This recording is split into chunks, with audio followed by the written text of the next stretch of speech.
Thank you for returning back for the Daily Bread Bible study for day 111, Monday, April 20th, 2020, focusing on 2 Kings 9 through 10.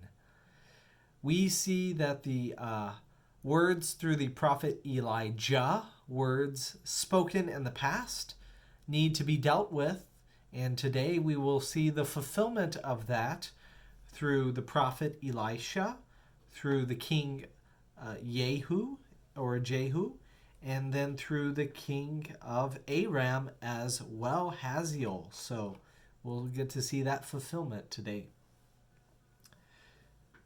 His successor, Elisha, works to end the line of Ahab, and he does this, through getting rid of the connections in both Israel and Judah. So remember that Ahab and Jezebel had Jehoram or Joram, who became king of Israel.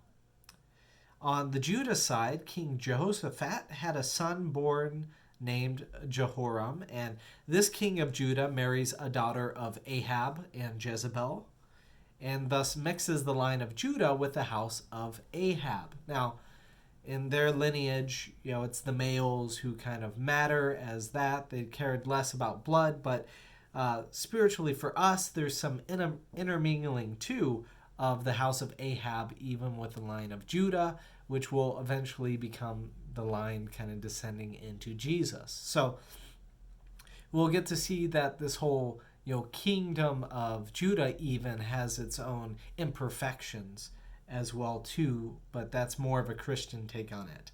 Getting back to the text today, the line of Ahab will be utterly destroyed from Israel, and yet through the daughter of Omri, some of that blood will technically go to live with kings of Judah. But anyways, the death of the descendants of Ahab is more about the end of the worship of Baal than about the killing of people.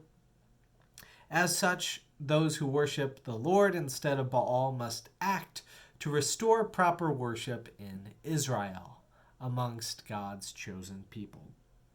So as an agent of God, the prophet Elisha commands Jehu, son of Jehoshaphat, the former king of Judah, to be appointed not king of Judah, but king of Israel. Thus, we again have the connections between the kingly lines of Israel and Judah. Jehu is tasked with fulfilling the former prophet Elijah's message, originally given in 1 Kings 21.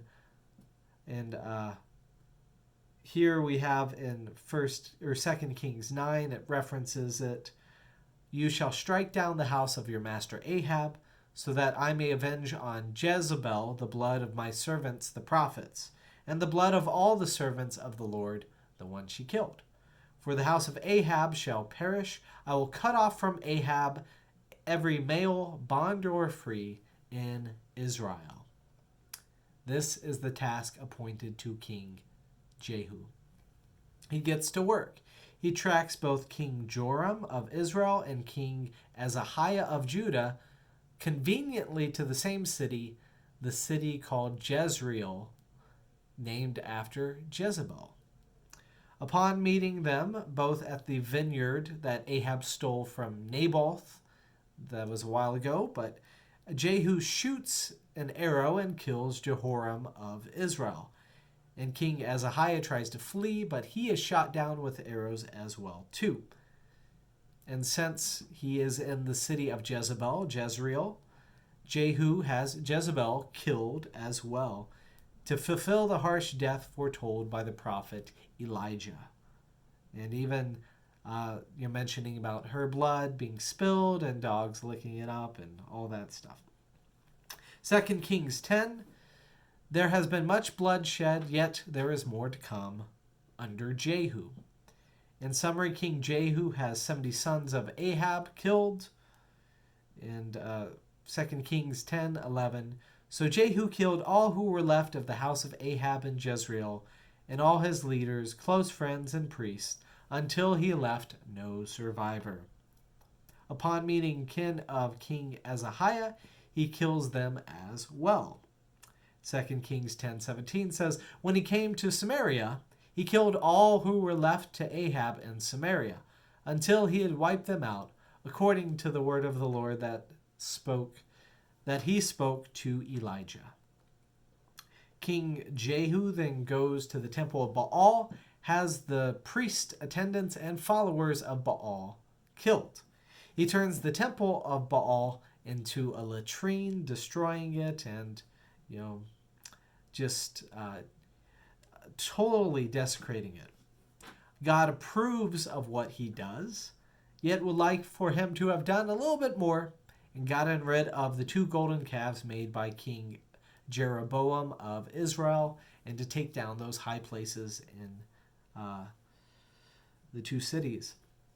Even after removing the descendants of Ahab, ending the temple of Baal, and reversing many of the errors of his predecessors, God still punishes more. In 2 Kings 10:32, in the days the Lord began to trim off parts of Israel, Hazael defeated them throughout the territory of Israel.